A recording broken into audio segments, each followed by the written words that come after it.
Allah ina son ganin ka. Ni? A'a. Ni? A'a. A da ni take ba. A'a. Wancan mai jan hulan. Ko wannan? Ana magana. Wasa ne? Talaka ba da coach sai ƙarya unguwa. Ko kwandala. Nan fara masa 300 ci abinci yanzu.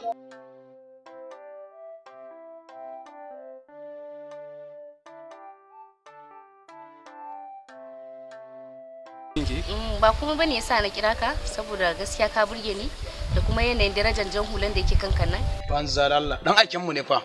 Ji wannan gayan dan aikin mu ake kulawa wani zo mana. Ba shi da kosis. Yar wahala. Ke ma kin burge ni saboda na ganki da jan mayafi. So dukan ku kun burge ni saboda kin san shi injiniya da Tarabi Musa Konkoso mutum ne mai daraja. Mutum ne wanda kin san aka ce urewa a walittaka shine mutum ya zama hudubi ko? To shi Konkoso hudubi ne a siyasa.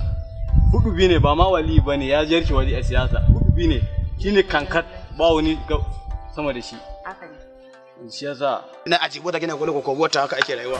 Ki kula ajibota. kuna da daraja. To kai ka taimaka ka bata wulan. Ka bata ba ka faɗi ba. Eh Tunda kana tare da masoyan shi kana tare da shi zaka samu wata. ta haɗu kan amma ni wannan hulan ai ta da muhimmanci a wajena ban san me zan zaɓa ba ko ita ko hulan amma ni ina ganin gaskiya garin zaɓi hulan. To, za ka taimaka ka ban lambar wayanka? Zan iya baki me zai hana? 081 06 94 22 63. Idan ba da ma zan yi mu selfie. A me zai hana? Ai na zama celebrity. Sulfi dan ba kyan ku ne ba. Ka wata dalla dan yi mana. Sulfi wannan apolan Kaga masu na hoto suna sarki da shi ba. Ba hoto suke yi ba. Hoto ba. Dukkan mu gayu. Yar wahala.